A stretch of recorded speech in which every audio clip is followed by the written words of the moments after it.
काय मराठी साहित्याचे प्रकार मला कळतच नाही. मी काय लिहू? हा मग बरोबर.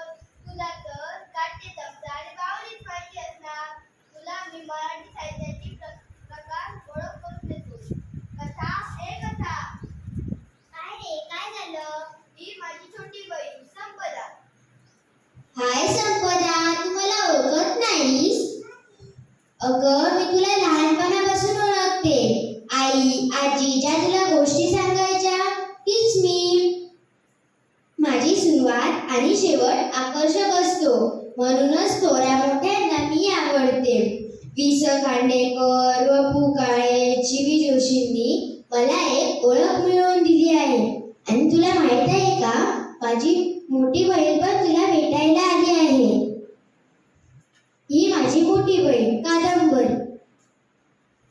मी कथेची थोरली बहीण. माझा आवाका खूप मोठा असतो.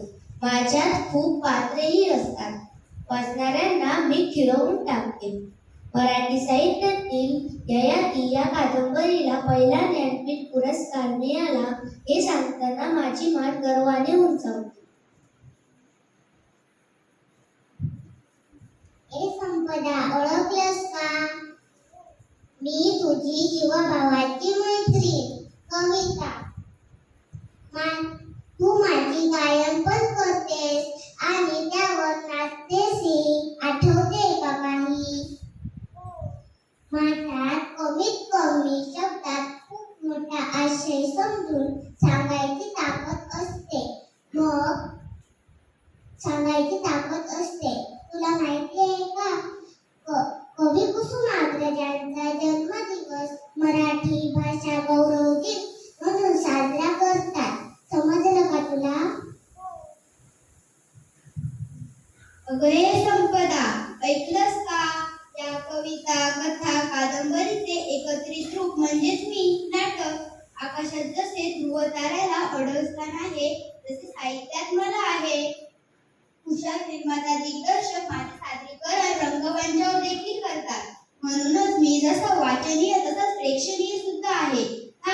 आता तुझी आणखी एका प्रकाराची ओळख करून देतो. ते आहे चरित्र. हाय, थोर मी आहे चरित्र.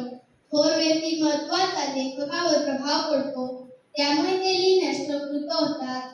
सामान्य माणसाची मतेही माझ्या सहवासात बदलतात. तुला माहित आहे का, बाबासाहेब पुरंदरे यांनी शिवचरित्र लिहून मला अजरामर केले. आता मी तुला माझ्या जुळ्या भावाची ओळख करून देतो. हा आहे माझा जुळा भाऊ आत्मचरित्र.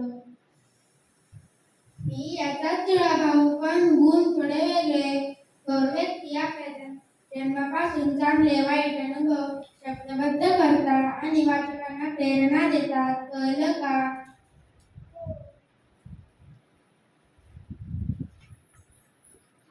संपदा,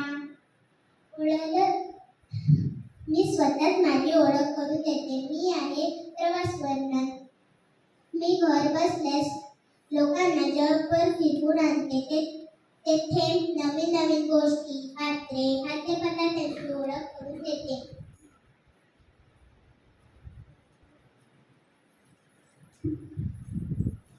मी आहे नाट्यछटा.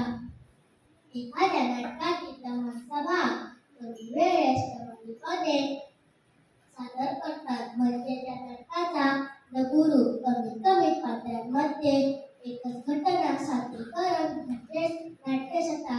समजते का? आता समजलं का? हे आहेत मराठी साहित्याचे प्रकार. कथा, कादंबरी, कविता, नाटक, चरित्र, आत्मचरित्र, प्रवास वर्णन, नाट्यछटा. हे आहेत मराठी साहित्याचे प्रकार. जर साहित्य सागरात डुबायचे असेल तर याच्याशी मैत्री करावी लागेल. तू याच्याशी मैत्री करशील ना? होय दादा. मला आवडेल यांच्याशी मैत्री करायला. आता तुझा तो वाट तुझी.